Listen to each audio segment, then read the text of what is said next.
Let's be honest for a second. You've been lied to. All those books, all those seminars that tell you to manage stakeholders with trust and collaboration, they're selling you a fantasy. Today, we're throwing that fantasy out the window. This isn't your HR-approved guide. This is the cynical, real-world playbook for stakeholder management that actually works. You see, the problem is, all that standard advice, it assumes you're working in a perfect world. A world where everyone is rational, where everyone has the project's best interests at heart. But you and I both know that's not the world we live in, is it? Not even close. And that's it, right there. That's the core truth. The advice is beautiful, it's inspiring, it makes you feel good, but it leaves you completely defenseless when you step out into the real world. Because the real world isn't a friendly collaboration, it's a political battlefield. Every single project is. Your stakeholders aren't just names on an org chart, they have their own ambitions, their own fragile egos, their own hidden agendas that have absolutely nothing to do with your Gantt chart. So, who exactly are we fighting on this battlefield? Well, you know them. You work with them every single day. Let's meet the usual suspects who make our jobs feel, well, impossible. I mean, come on, does this look familiar? You've got the ghost, the person whose approval you need, but who you can never, ever find. Then there's the micromanager, whose anxiety is so high they need to be copied on the email about changing the font size. And my personal favorites, the underminer and the skeptic, the masters of derailing progress with a quiet comment or a loud, "That'll never work." And here is the fundamental problem. You're showing up trying to play chess, but they're playing a completely different game. You're carefully building bridges, and they're over there planting landmines. You're following the rules while they're ignoring them. Honestly, trying to use textbook collaboration techniques in this environment is like bringing a motivational poster to a knife fight. You're just gonna get hurt. So, if you want to win, if you just want to get your project done, you have to make a choice. It's time to stop thinking like a project manager, obsessed with tasks and timelines. It's time to start acting like a political operator, focused on people, power, and psychology. And that brings us to the dark arts playbook. These aren't just tips. These are the new rules for survival. They're based on cold, hard psychological truths about how people actually operate in the workplace. Okay, rule number 1, and this is the most important one. You have to diagnose their primal motivation. Forget their job title for a second. When a stakeholder is being difficult, it's almost always because a deep core need is being threatened. You need to figure out which one it is. Is it their status they're worried about? Their need for certainty in a chaotic world? Or their desire for power and influence? Everything starts with this diagnosis. Now, once you know what drives them, you don't fight it. You play to it. If someone is driven by status, you make it your job to protect their ego. Ask for their brilliant advice in a public meeting. If they crave certainty, you create the illusion of control for them.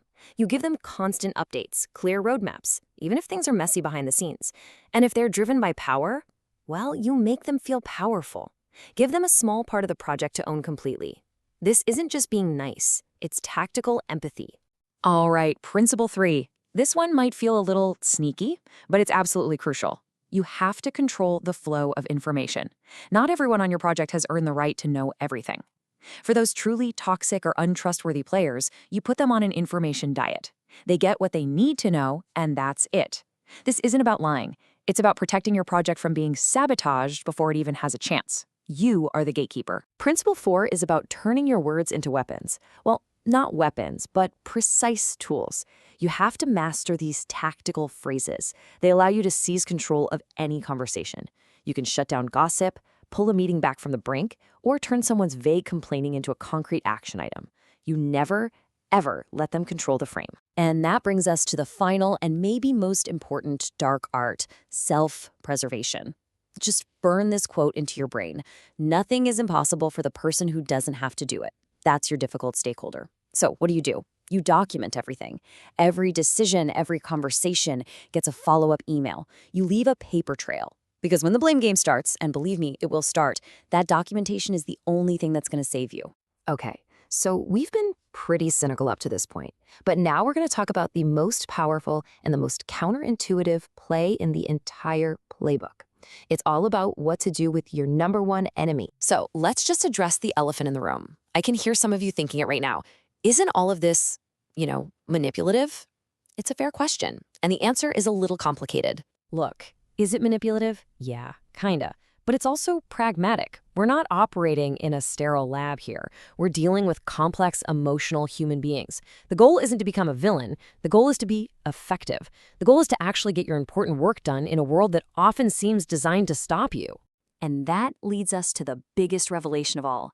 That person, the one who drives you absolutely insane, your loudest critic, your biggest roadblock, they are not your biggest problem. They are, in fact, your most valuable asset. I want you to start thinking about them differently. See that critic as your own personal, unpaid risk consultant. All that negativity you hate, that is pure, unfiltered intelligence. They are showing you every single flaw in your plan, every landmine you're about to step on that your polite, optimistic colleagues would never mention. The ultimate move is to swallow your pride, go to them, and say, "You see things I don't. Tell me what I'm missing." They will hand you the blueprint for making your project bulletproof. So let's wrap this all up and put a bow on it. It's time to forget the feel-good theories. Real-world stakeholder management is a full-contact sport, and these are the takeaways you need to not just survive, but to actually win. Remember the playbook. 1. Diagnose their primal motivation, status, certainty, or power. 2. Play to that motivation. 3. Control the flow of information like a gatekeeper. 4. Master tactical communication. And 5, and I mean it, always, always leave a paper trail. Cover your 6. But the real secret, the one I want you to walk away with, is this. Learn to see your harshest critic not as an enemy, but as a strategic asset. Harness their skepticism. If you can do that, you'll be pretty much unstoppable. All right, now it's your turn. We all live this, so let's learn from each other. I want you to think about that rogues gallery we looked at earlier. Without naming names, obviously, what is the single most difficult stakeholder archetype you have to deal with? And what's your most effective, maybe slightly cynical, dark art for managing them? Let's see some real talk down below. Share your cynical wisdom in the comments. And hey, if this dose of reality was exactly what you needed, do me a favor and hit that like button, subscribe for more advice that actually works, and make sure you ring that notification bell. It's time to get to work.